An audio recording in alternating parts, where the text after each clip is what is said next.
My name's Lucas. I'm 34 years old, and if there's one thing you should know about me, it's that I learned early on how to be underestimated. I wasn't the golden child. That was my brother Jared.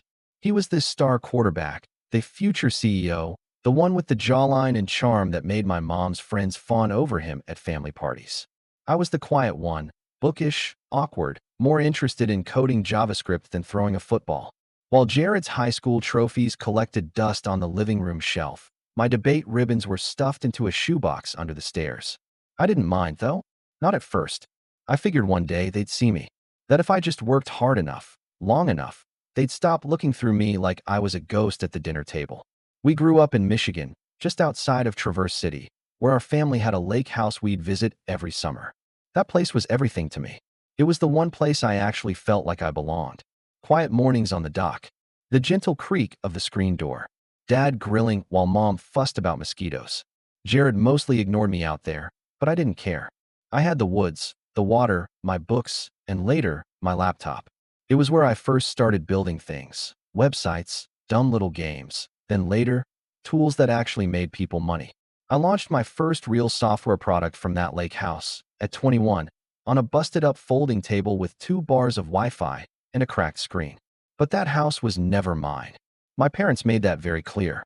It was a family treasure, but really, it belonged to them. And by extension, Jared. They never said it out loud, but you could feel it in the way they talked. When Jared has kids, they'll love the canoe. Or someday, Jared will host 4th of July here. Meanwhile, I was the one actually fixing things. I was the one who rewired the old breaker box when it sparked one winter. I was the one who unclogged the septic tank when we couldn't get a plumber out in time.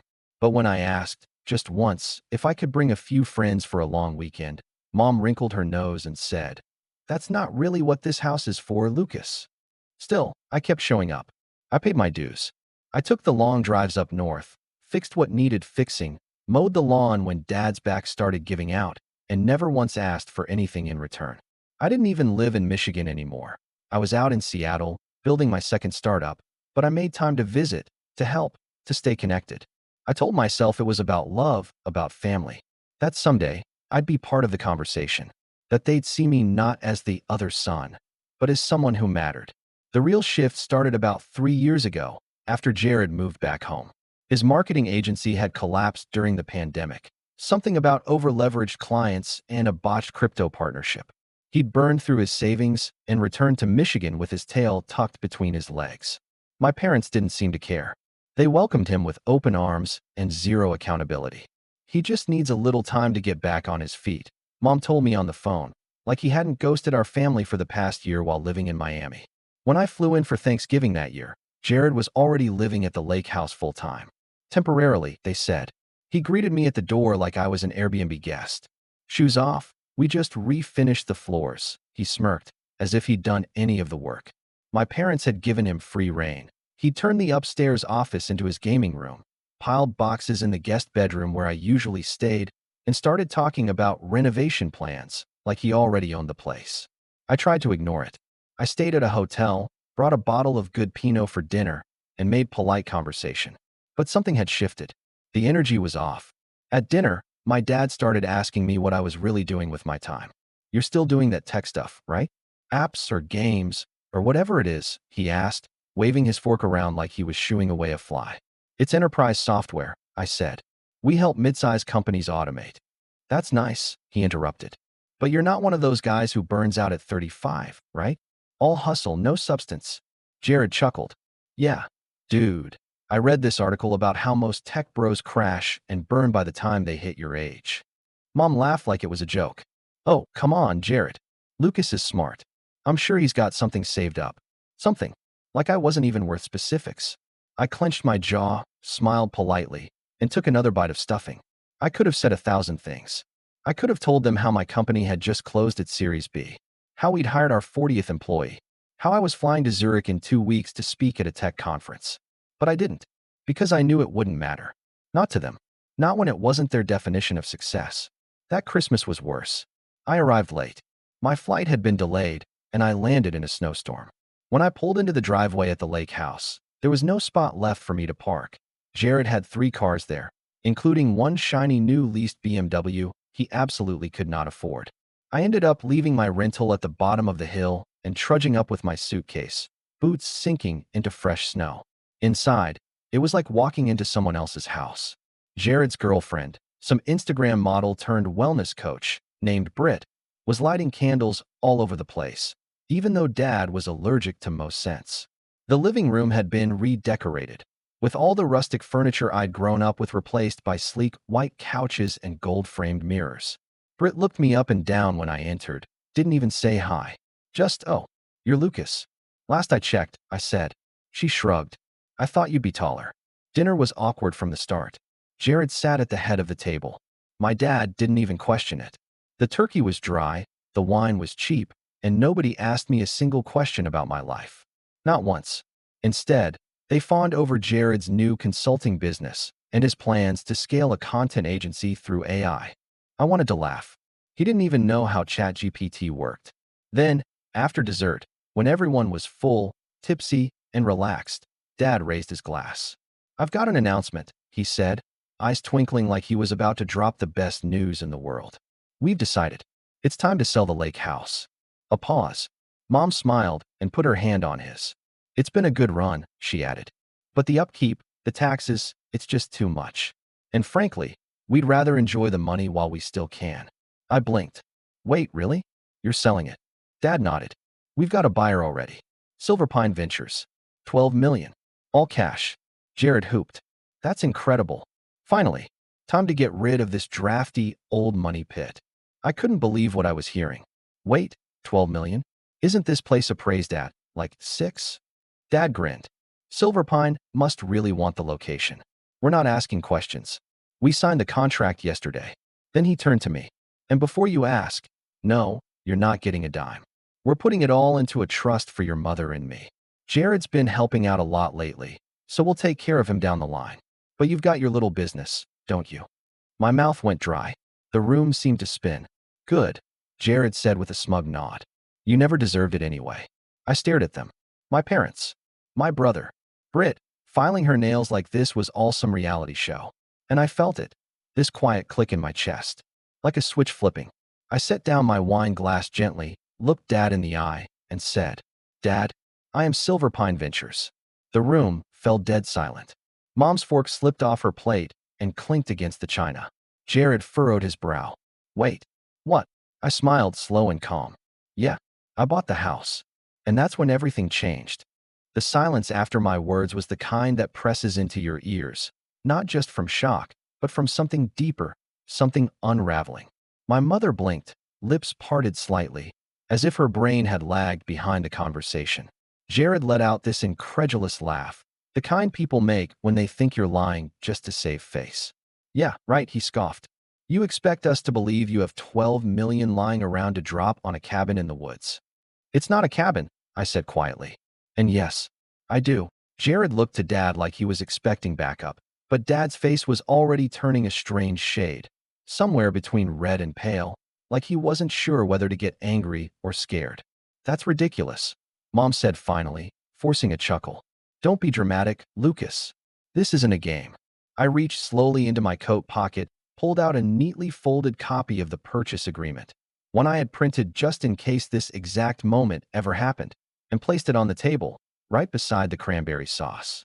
"Page 3, I said, right above the wire instructions. "Buyer, Silver Pine Ventures, LLC. Managing Director, Lucas D. Hartwell." My full name. My signature. Notarized. Dad picked it up with trembling fingers. His eyes scanned it once, then again, then a third time, like the words would magically change if he stared hard enough. "Impossible," he whispered. "It's not," I said. "You signed the documents. You just didn't bother checking who was behind the shell company." It wasn't even hard to pull off. I'd hired a real estate acquisition firm months ago under Silver Pine's name. They were instructed to approach Dad as if they were interested in development, something sleek and modern, like lakeside condos. The offer was deliberately outrageous.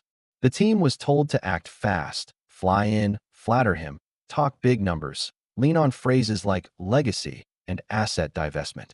Dad ate it up. "I knew you wouldn't sell it to me directly," I said. "You never thought I was worthy of it." Nobody spoke. You could have heard snow falling on the roof. Jared was the first to react. pushing up from the table so fast his chair screeched across the hardwood. No, no, this is bulls. This is a joke. You're messing with us. You're playing some sick game to embarrass Dad. You embarrassed yourselves? I replied. I just made an offer. Mom's eyes were wide now. She looked at Dad, panic in her voice. You said it was a private investor. You said it was some California tech firm. Dad looked genuinely ill. I didn't check. The lawyers handled. You didn't check because you never once considered that I could be behind anything of value. I said, standing now too. My voice was calm, almost quiet, but every word hit like a hammer. You made it crystal clear, year after year, that Jared was the future of this family. I was just the weird one with his head in a screen. But guess what? That screen built me a company. A company with cash on hand. A company that now owns this house. Jared was pacing now, muttering under his breath. He looked at me like I'd grown horns. You seriously bought the house out from under our family, he spat. What kind of selfish, vindictive freak does that? I turned to him fully. The kind who was told his whole life he didn't belong here. The kind who finally decided to stop asking for permission. But that wasn't the end of it, not even close. The next morning, I woke up early and walked out onto the deck, the same deck I'd sat on as a teenager, watching the lake shimmer in the morning sun. Except now it was mine. And yet, even as that thought settled in, I felt a strange weight in my chest, part pride, part grief. This wasn't how I wanted it to be. I didn't want a victory shaped like exile. I made coffee and waited. And sure enough, Jared came stomping into the kitchen around 7 a.m., eyes bloodshot, shirt wrinkled, already seething. You think this changes anything? He said. You really think owning this place makes you family now? I looked at him, mug in hand. No, it just makes me the owner. He slammed his palm against the counter. You're gonna sell it back. You hear me? I'll get Mom and Dad to pool together money. You don't get to take this from us. I raised an eyebrow. From you? Jared, you've been squatting here for free for a year. You haven't paid a cent in property taxes, maintenance, or bills. You treat this place like it's your birthright. It is, he said, almost shouting now. You don't deserve this place. You don't even care about tradition or family. You live in Seattle with your smug little startup and think that makes you better than us. I set the coffee down slowly and walked to the doorway. No, Jared, I said. I don't think I'm better. I think I worked harder. And I stopped waiting for your approval a long time ago. He stared at me, mouth working like he wanted to say something cruel, but couldn't find the words. Then he stormed out. The manipulation started right after breakfast. Mom pulled me aside, her tone syrupy sweet. Lucas, honey, I think there's been a misunderstanding. No misunderstanding, I said. You've always been so practical, she continued, ignoring me. Surely you don't actually want to keep the lake house. You live so far away. You'd never use it. It's just sitting here. It should go to someone who can care for it. Someone with family. I didn't respond. I just sipped my coffee. Think about your nieces and nephews, she added, even though Jared didn't have kids yet. Wouldn't you want them to grow up here? Wouldn't you have wanted me to grow up feeling like I belonged here? I replied. She blinked. That's not fair, Lucas. No, I said. It's overdue. By afternoon, it was Dad's turn. He came in from the garage, looking somber. Look, he said, I was surprised last night. I admit that, but I've had some time to think. I suppose I should be proud. I didn't do it for your pride, I said. Still, he said, voice low, this is a serious piece of property. You're going to need help managing it. Insurance, utilities, winterization. I've already hired a property manager, I said, and a lawyer, and a security firm. Everything's covered. He stared at me like he didn't recognize me anymore. Like he was still trying to find the old Lucas. The one who stayed quiet. The one who always helped but never asked for anything. That Lucas was gone. The next 2 days were unbearable. Jared started posting passive-aggressive messages on Facebook, hinting about betrayal and greedy siblings. Britt kept whining that the vibes were off. Mom cried quietly over dinner, hoping guilt would work where logic failed. Dad retreated into silence, only emerging to offer bitter, clipped comments about family unity and disappointments. And me? I stayed calm, detached. I went for walks, made quiet calls to my legal team, arranged for renovations to begin in the spring. Because what they didn't know was that the house wasn't the only thing I'd bought. But that part comes later. Right now, the air is thick with tension and the walls feel like they're closing in. Jared's rage is simmering. My parents are scrambling for control. And me? I'm just watching it unfold. Because I haven't even told them the whole plan yet. And when I do, everything they think they know, everything they cling to, is going to fall apart. It happened on the third night. After the fake smiles, the backhanded comments, the stilted silences that came from a family quietly collapsing in on itself. I decided to stay in the guest room for the last few nights I was visiting, mostly to keep an eye on things, and because, well, technically it was my house now, but also because something didn't feel right. There was this tension in the walls, this low hum of desperation, like the people who used to dismiss me had finally realized I held the only lifeline they had, and they were panicking. That night, I was up late reviewing documents on my laptop when I heard voices in the hallway. It was past midnight, and the floor creaked as someone walked by my door. Then I heard the sound of Jared's voice, low, angry, and someone else. Dad. I paused my music and listened. She doesn't trust me, Jared was whispering. You saw the way she looked at me when I suggested staying through January. She's just worried about appearances, Dad replied. Your mother and I will talk to her. You can stay as long as you need. I'm not going to be homeless, Dad. I put everything into that agency. And now he's acting like he's the king of the castle. A pause. You promised, Jared said, voice shaking. I know, Dad sighed. And we're going to fix it. Just let me handle it. Lucas has always been soft. He'll come around if we press the right buttons. Soft. That word stayed with me like a hook in my ribs. But it was what I heard next that changed everything. You got the copies, right? Jared asked. Yeah, Dad said. They're in the study. Good. He's flying out Monday. That gives us 2 days. I didn't know what copies they were talking about, but I knew that tone. The whisper of a plan being made behind my back.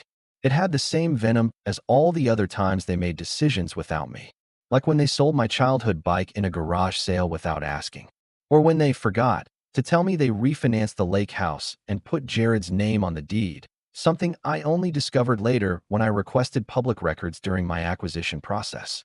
That's how I'd found out Jared had been on the title for a short time, until they removed him to make the sale go through smoothly. They didn't even ask why the buyer wanted it in cash. They were too busy counting imaginary money. Now they were planning something again. I waited until the hallway was silent, then crept out of my room and padded barefoot down the stairs. The study door was closed, but not locked. Inside, the light was still on. At first glance, nothing seemed out of place. The same old leather chair, the cluttered desk, the antique lamp Mom refused to get rid of because it was your grandfather's. But when I checked the bottom drawer, I saw it. A folder, thick, labeled in Jared's handwriting. Plan B. Inside were half-printed documents, some fake, some clearly drafted with a lawyer. There was an unsigned affidavit claiming I'd lied about my identity to acquire the property. Another one said I'd used manipulative tactics to coerce an elderly couple into selling their generational home under false pretenses. There was even a fake email exchange, supposedly between me and a real estate fixer, where I bragged about tricking some boomer into giving up his precious lake house. My mouth went dry. They weren't just planning to guilt-trip me. They were planning to sue me. Or at least threaten to sue me. Jared must have dug through my social media, scraped together enough data to make fake screenshots.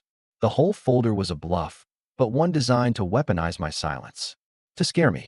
To make me back off.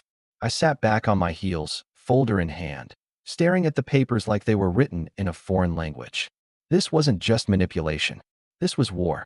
When I confronted them the next morning, the performance they put on was Oscar-worthy. I waited until we were all seated at the breakfast table, eggs, toast, the usual, then placed the folder right in front of Jared's plate. You left this in the study, I said casually. He froze. Dad stiffened. Mom blinked like she didn't know what she was looking at. What's that? She asked, reaching for it. Jared snatched it before she could touch it. Just some notes, he said. Old files. I tilted my head. Notes about what? Your fake lawsuit? The one where I apparently scammed you out of a house I legally bought. You were spying on us? Dad barked. You were conspiring against me, I said, rising from the table. This isn't about real estate anymore. This is about control. Mom finally found her voice. Lucas, you're being paranoid. Nobody is trying to hurt you. I laughed. Actually laughed. Really? Then what's this?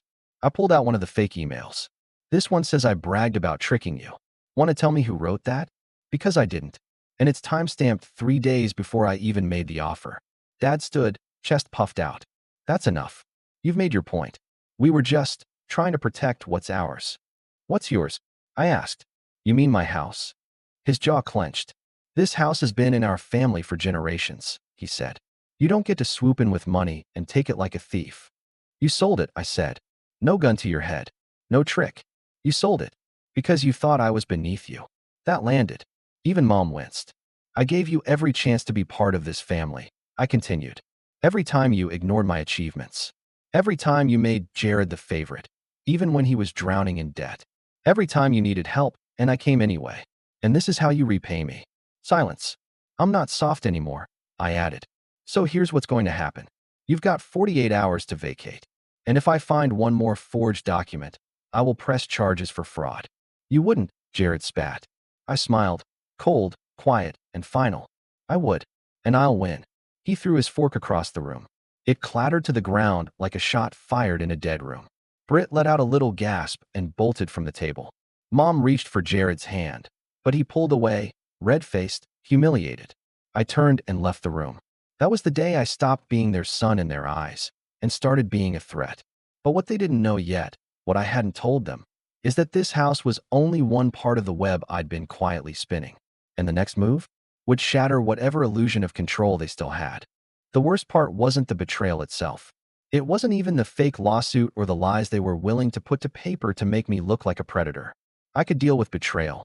I'd been dealing with it in quiet doses my whole life. Brushed off in conversations, excluded from family photos, treated like an afterthought, while Jared basked in unconditional applause. No, the worst part was the moment I realized I had hoped, deep down, despite everything, that this would be different. That maybe, just maybe, this one would make them see me. I thought that if I pulled off something big enough, smart enough, clean enough, undeniable, they'd finally stop pretending like I didn't belong. That they'd look at me the way they looked at Jared at his high school graduation, or when he announced he was opening his own agency. Like they were proud. But instead, they saw a threat, and treated me like one. After the breakfast confrontation, the house turned cold. Not literally, though it was the middle of December, but in the way people spoke, or didn't. The next 24 hours were suffocating. Nobody made eye contact. Jared started locking the bedroom door he and Britt were staying in, like I was going to storm in and throw them out myself. Mom tiptoed around me, clinging to an apron she didn't need to wear, offering tea with a forced smile and glassy eyes. Dad stopped speaking entirely unless it was to bark orders about the thermostat or grumble to himself while standing outside in the snow. I spent most of those hours in the upstairs den. It was the only place left in the house that still felt untouched, where the old pine shelves still held my childhood books, where the draft under the window hadn't been patched for years. I curled up in the same old armchair I used to sit in when I was 13, legs now far too long to fold comfortably underneath me, and stared at the fireplace. It had been years since anyone had lit it. That night, I tried calling someone. Just someone who might understand. I dialed Mia, my old college roommate turned best friend. She'd been with me since the first startup, through all the long nights and ramen dinners. Back when I still coded everything by hand, and we used duct tape to hold up whiteboards. She answered on the second ring, her voice groggy from the time difference. "You okay?" she asked immediately. I didn't answer right away. I finally said. "I bought the house for all the wrong reasons." She was quiet for a second. Then, "Talk to me." So I did. I told her everything. How I'd built Silverpine in secret, funneled the deal through acquisition firms so Dad wouldn't know it was me, how I'd poured months into the logistics just for that one moment of poetic justice. And how now, after finally pulling it off, it all felt hollow. "They were never going to accept you, Lou," she said gently. "You know that, right?" I nodded, even though she couldn't see me. I thought if I played their game better than they ever did, I trailed off. But they just keep moving the goalposts. That's because they were never going to let you win. You were always just a placeholder for their disappointment. We stayed on the line for another hour. She didn't tell me what to do. She didn't have to. Just hearing someone see me, really see me, was enough to keep the grief from swallowing me whole. Because that's what it was, really. Grief. Grief for the family I thought I could still have. Grief for the boy who used to carry a toolbox to fix broken steps on the deck, hoping someone would say thank you. Grief for the man who built an empire just to be noticed at a dinner table. The next morning, I didn't go downstairs. I stayed in the den, opened my laptop, and started making lists. Real, concrete, brutal lists. Eviction logistics. Timelines. Legal contingencies. Asset tracing. I tried to play nice. I gave them time. I gave them dignity. But they'd crossed a line. Still, I wasn't going to scream. I wasn't going to throw dishes or slam doors or do anything they could twist into another reason to paint me as unstable. I'd been the ghost in the house long enough to know how power worked in silence. So I did what I do best. I started planning. First, I called my lawyer, Melinda, a whip-smart real estate attorney who didn't flinch at family drama. I explained the documents I found, sent her photos, gave her access to the shared folders I'd already created in anticipation of trouble. She confirmed my instincts. These documents aren't just fake, they're sloppy. If they try to file anything using these, we counter with fraud and defamation. I'll get a restraining order drafted if needed. Second, I reviewed the sale terms again. Buried deep in the contract, thanks to a clause I'd insisted on, was the residency rider. All previous occupants were to vacate within 72 hours of sale unless a formal lease was signed. I'd extended that window to be generous. They were now on hour 62. No lease. No agreement. Just squatters with good winter coats.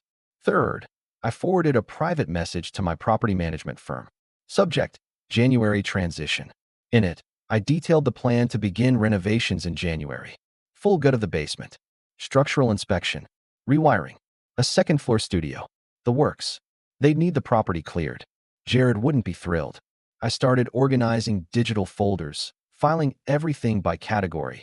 Legal, communication, contracts, photos. My lawyer would be pleased. This wasn't just business now. It was protection. By mid-afternoon, Mom tried again. She came to the den, tray in hand. Tea, biscuits, a sad little cloth napkin folded into a triangle. Just wanted to talk, she said softly. I didn't invite her to sit, but she did anyway. You know, she started, voice trembling. We only did what we thought was best for you boys. Stop, I said, without raising my voice. Don't rewrite it. You didn't do what was best. You did what was easiest. Jared was loud and shiny, and I was quiet and inconvenient. So you backed the son who made you feel proud in public. Her hands trembled around the tray. I never stopped loving you, she said. I never said you did, I replied. But love without respect is just guilt with a smile. That silenced her. I didn't kick her out of the room. She left on her own after a minute, eyes watery, mouth pressed into a thin line. And I just kept working. Because this was what I did best, building from the wreckage, turning broken pieces into systems, blueprints, power. But I won't lie. That night, when the house was quiet and I sat alone in the den, staring out at the frozen lake, I cried. Not loud, not long, but deep. The kind of cry that knots your chest and doesn't let go. Because no matter how much money you make, no matter how many victories you earn, being unwanted by the people who made you hurts. Still, I wiped my face. And I kept planning. Because soon, very soon, the storm would break. And when it did, I would be ready. The sun rose slowly the next morning, casting a pale orange glow across the frozen lake. I stood at the window, coffee in hand, watching the light stretch across the water like it was reclaiming something. The den was quiet, the house even quieter. It was the final full day of their 72-hour grace period. They didn't know it yet, but today marked the end of whatever fantasy they'd been clinging to, the one where they still held the reins. I'd spent the night finalizing every detail. The locksmith was scheduled for Monday morning, just after their time expired. The property manager would arrive shortly after to assess the place. My legal team had reviewed every clause in the contract and prepared a formal notice of possession. Everything was lined up. But beyond the legal logistics, something else had shifted. I had shifted. Something in me had gone still. Not dead, not cold, but quiet. Grounded. A part of me, the part that had always wanted to be chosen, to be accepted, had finally stepped back. And in its place was something stronger, clarity. I didn't need them anymore. And strangely, that realization didn't hurt, it freed me. I left the house just after sunrise. Drove into town, down roads I hadn't seen in years. Traverse City had changed. Sleeker restaurants, boutique coffee shops, a new co-working space where an old hardware store used to be. I parked and walked into a quiet cafe I used to visit back in college. The barista was different, but the smell was the same, bitter espresso, faint cinnamon. I ordered my usual black coffee with a splash of cream, and found a seat near the window. Then I opened my laptop and got to work. While my family wallowed in confusion and passive-aggressive silence back at the house, I was signing a six-figure contract with a European logistics firm to license our enterprise dashboard software. They had dozens of warehouses and were hemorrhaging money due to inefficiencies. Silverpine's newest product would solve that. We'd been negotiating for months. This morning, it closed. An hour later, I got a Slack message from our CFO. Kayla, just hit $10 million in ARR. Want me to draft the investor update? Me. Let's wait until Monday. I have another surprise coming. Because that wasn't the only deal in play. The night before, after I hung up with Mia, she connected me with a regional developer group in Michigan. They'd been eyeing lakefront property for a luxury boutique resort, a sustainable, minimalist lodge designed for year-round wellness retreats. Normally, I wouldn't have considered it. But after reading their pitch, I realized something. The lake house could be more than a monument to my family's selfishness. It could become a legacy of my own choosing. The developers didn't want to gut the house. They wanted to preserve it, just upgrade it, expand the dock, build an eco-friendly spa, and a few small cabins down the slope. A blend of old and new. They even offered to name the retreat after the property's original name, Hartwell Point. They had no idea who I was when we spoke. By noon, I had a preliminary agreement in my inbox. It would mean demolishing Jared's gaming room and the guest suite he'd claimed as a personal kingdom. It would mean gutting the kitchen Mom always boasted about, but never really used. It would mean wiping away the last fingerprints of their dominance. I clicked accept. When I returned to the lake house later that afternoon, I found Jared sitting on the couch in the living room, laptop open, typing furiously. Britt wasn't there. Apparently, she'd left that morning after a loud argument that shook the upstairs hallway. Something about how she wasn't going to freeze in this depressing house with a bunch of losers. Not even Jared could charm his way out of her exit. Mom was in the kitchen, red-eyed, pretending to rearrange the spice rack. Dad wasn't home. He'd driven into town early and hadn't come back yet. But his truck was still in the driveway, which meant he was likely off somewhere licking his wounds. I didn't care. I was done offering space to people who only saw me when it suited them. Jared looked up as I entered, eyes bloodshot. You're gonna regret this. No, I said. You are. He slammed his laptop shut. You think you're the good guy in this? You bought your way into a house you were never meant to own. You think that makes you powerful? It just makes you a snake in a suit. I tilted my head. You want to talk about snakes? I have the forged documents. The fake emails. A lawyer who's already filed them with a time-stamped record. If I wanted, I could sue you into the next decade. But I haven't. Yet. His mouth opened. Closed. He looked lost. Like he couldn't understand how the rules had changed without his permission. You don't belong here, he mumbled. I own here, I said. I walked past him, set my laptop on the dining room table, and called the property manager on speaker. Hey, Tanya. Just confirming the walkthrough on Monday. Her voice came through, clear and professional. Yes, 9 a.m. sharp. Locks will be changed by 10. Crew arrives by noon. I turned toward Jared, made sure he heard every word. Perfect, I said. Let's bring this place into the 21st century. He stormed out, muttering curses under his breath. I didn't follow him. I had too much to do. Over the weekend, I finalized the retreat proposal. I spoke with architects, environmental consultants, and local contractors. I looped in my assistant to coordinate timelines, tax filings, and city permits. And on Sunday evening, as the sun dipped behind the trees, I opened the email from my CPA confirming what I already suspected. Silverpine Ventures now held $13.7 million in retained earnings. Enough to fund the renovation. Enough to expand. Enough to buy out the neighboring plot that my father once joked about, but never had the guts to pursue. It wasn't just a lake house anymore. It was a headquarters, a statement, a reclaiming. That night, I poured a glass of scotch, stepped out onto the deck, and breathed in the sharp winter air. Below me, the lake was silent, frozen and still. The stars shimmered in the sky above, clearer than I remembered. I wasn't angry anymore. I wasn't even sad. I was focused, because soon, the hammer would fall, and everything they built on favoritism and lies would crack. By Monday morning, the temperature had dropped below freezing. A heavy fog rolled in from the lake, blanketing the trees in a soft, bone-white mist. The house looked almost peaceful, like something out of a postcard. But inside, the walls were tight with tension. It was 8:55 a.m. I stood by the front door, dressed in a dark wool coat, a folder of legal papers in one hand and a mug of coffee in the other. The locksmith's van pulled into the driveway right on time. Right behind it, Tanya's SUV crunched over the frozen gravel. She stepped out with a clipboard in one hand and a Bluetooth earpiece in the other, dressed like someone who'd evicted 5 people before noon. Jared came down the stairs still half asleep, hair a mess, sweatpants twisted. He froze when he saw Tanya and the locksmith unloading gear. "What is this?" he barked. "Notice of possession," I said, handing him a printed copy with my signature and a timestamp from the county clerk's office. "You've overstayed your grace period. You're kicking me out." His voice cracked like a teenager's. "Are you serious right now?" "Very," I said. "The locks will be changed within the hour. Tanya's team will begin the initial inspection and renovation prep this afternoon. You'll want to be out before then." "You're unbelievable," he snapped. "You think money makes you untouchable?" "No," I replied calmly. "But contracts do." I turned my back on him and walked outside.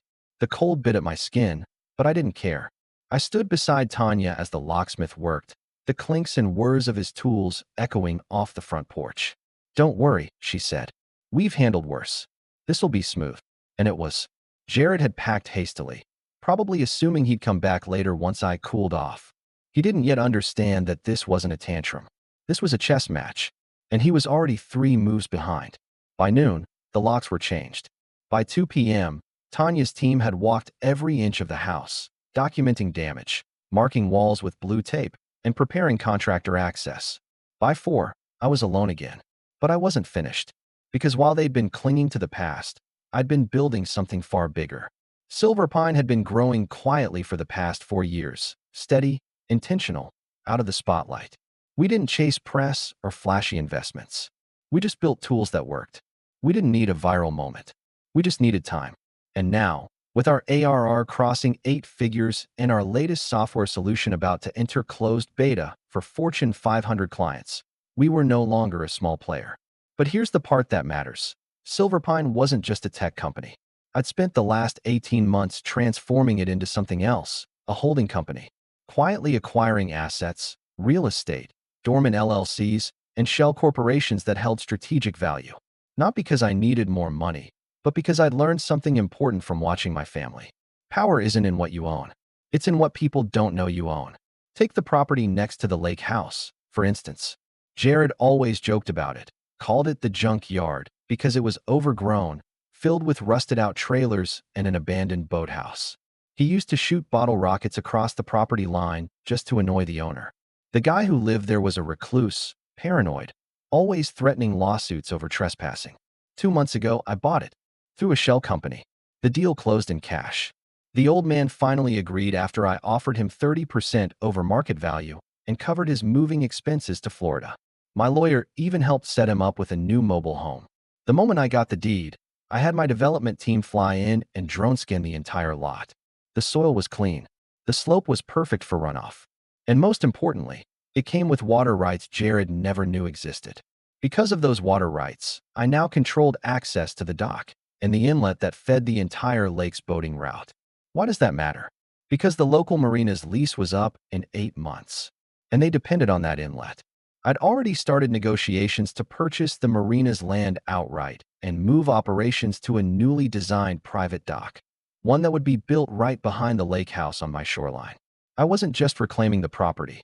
I was rerouting the economy around it. A week later, my assistant confirmed the LLC paperwork was finalized for Hartwell Point Retreats, a luxury eco-resort that would include wellness cabins, a spa, a private marina, and a smart conference center outfitted with Silverpine's AI tools.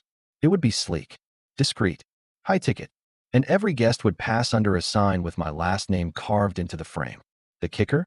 The local tourism board had reached out earlier that day. They wanted to feature the project in their spring promotion. Said they were thrilled a Michigan native was reinvesting in the community. They asked if I'd do a brief interview. I hadn't even told them my real last name yet. That night, I sat alone in the upstairs study, my study now, and opened an old memory box I hadn't touched in years. Inside were photos. Me and Jared at the lake as kids. Dad grilling shirtless. Mom sunbathing with a magazine. There was even a Polaroid of me with a fish I caught when I was 7, beaming with pride. On the back, in Mom's handwriting, Jared helped him bait the hook. He hadn't. I'd done it myself. Even my memories had been rewritten. But now, I was the one writing the story. And the final chapter was coming. Because just yesterday, Jared made one last mistake. He went to our uncle. Uncle Ray was the executor of my grandparents' trust, a man I hadn't spoken to in years, but who always seemed to orbit the family drama like a distant planet. Jared had called him to complain about my power trip, hoping to rally sympathy. Instead, Uncle Ray called me. Turns out, there was one asset left in the trust that hadn't been distributed, a plot of land just south of the lake, left to the most responsible heir. Uncle Ray had been watching quietly for years. After our call, he said simply, "I think I've made up my mind. He's transferring the deed to me next week." I thanked him. I didn't gloat. I didn't brag. I just thanked him. Because sometimes, revenge isn't about destruction. Sometimes, it's about inheritance. And now I had everything I needed. The house, the land, the access, the legacy. It began with an envelope. Cream-colored, heavy paper. My initials embossed in silver on the flap, LDH. Simple, elegant, deliberate. Inside, formal letters addressed to each member of the family, Mom, Dad, and Jared, on Silver Pine Ventures letterhead. The tone was professional, detached. No insults, no emotion, just truth wrapped in legal formality.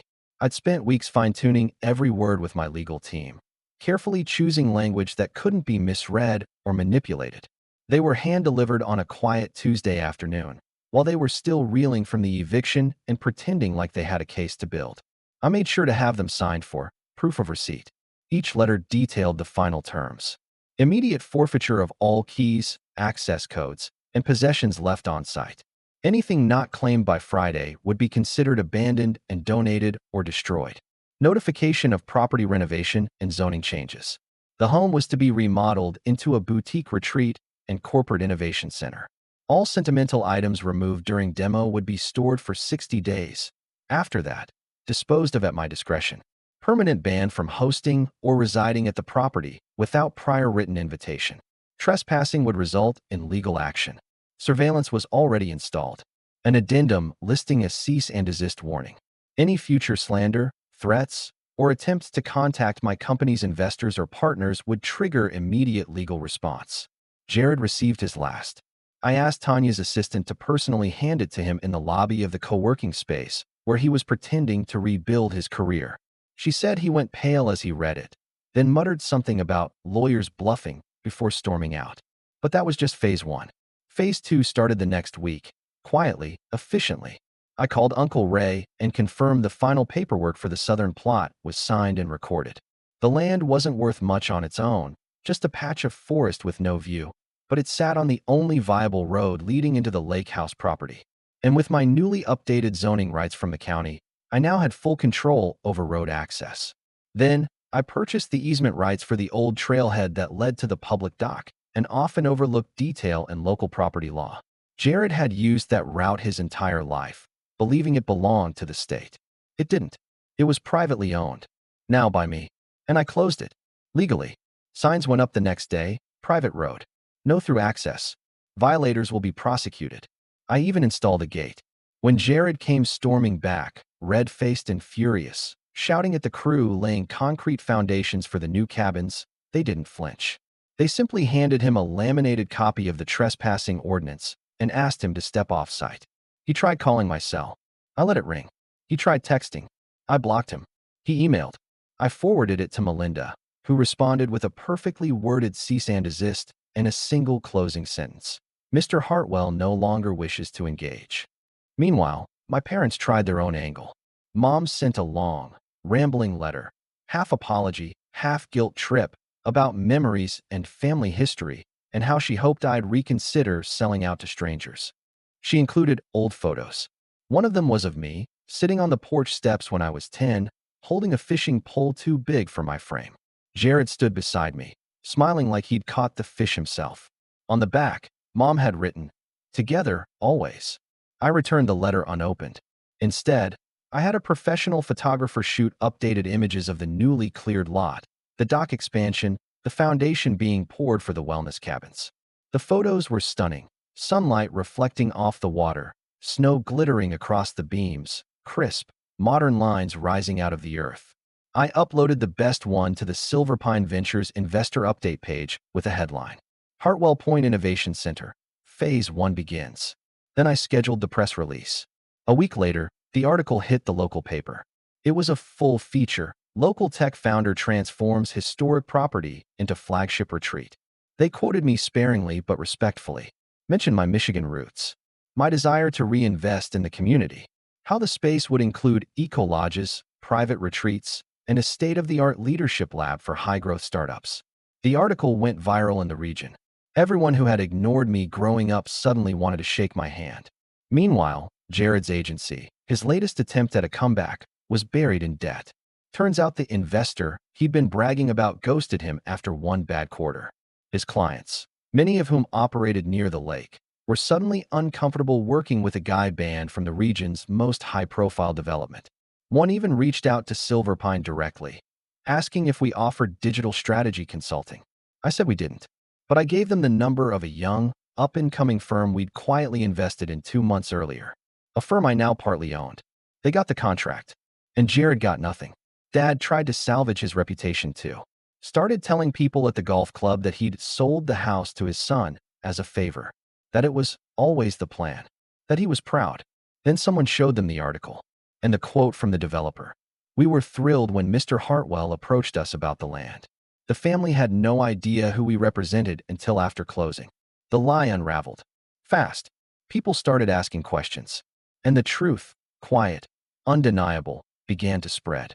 At one point, a former neighbor texted me a photo, Dad standing in his driveway, alone, snow falling around him, staring across the frozen lake. No caption. He looked small, smaller than I'd ever seen him. I didn't feel joy. I didn't feel triumph. I just felt done. I'd spent a lifetime waiting for recognition, waiting for fairness. I realized I'd been chasing something they were never capable of giving. But now I didn't need it. Because they could no longer rewrite the story. They could no longer say he was just the quiet one, or he never really did much, or thank God Jared was around to help. No. Now, when people looked at the lake house, they saw me. My vision. My name. My power. And that was enough. The fallout didn't happen all at once. It came slowly, like water seeping into the cracks of a foundation, quiet, steady, and utterly unstoppable. 3 weeks after the press release, my mother sent a formal letter through her attorney requesting a compassionate reconsideration of the trespass restrictions. She wrote that she was struggling with the loss of the lake house and hoped I'd find it in my heart to allow visitation, at least during holidays. I didn't reply. Instead, my lawyer did. She reminded them that the property was now zoned commercial, not residential. That visitation rights didn't apply. That any future attempts to visit without written consent would violate both trespassing laws and a standing civil protection order filed in response to their prior attempts to falsify legal documents. Mom never wrote again. Dad, on the other hand, couldn't let it go. He tried spinning the story at his country club, claiming that I had pressured them into selling, that I'd tricked them with fine print. But no one bought it. Not after the local paper did a follow-up story on me. This time covering the impact the retreat was having on local job creation, the sustainability grants we'd applied for, the partnerships with tech incubators and mental health programs. A community center donated in my name was already under construction on the south lot. The town had moved on, but Dad hadn't. He came by the property one last time, uninvited. I was on site, overseeing the installation of the new glass-paneled dock when security radioed me. There's a man trying to get past the gate. Says he's your father. I told them to escort him out. Calmly, respectfully. I didn't go down to see him. Later that night, I reviewed the security footage. There he was, standing at the gate in a worn flannel coat, older than I remembered, eyes glassy.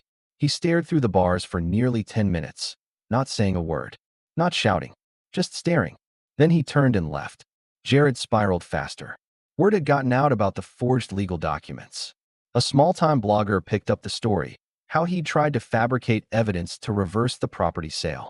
The article didn't gain national traction, but it made the rounds locally.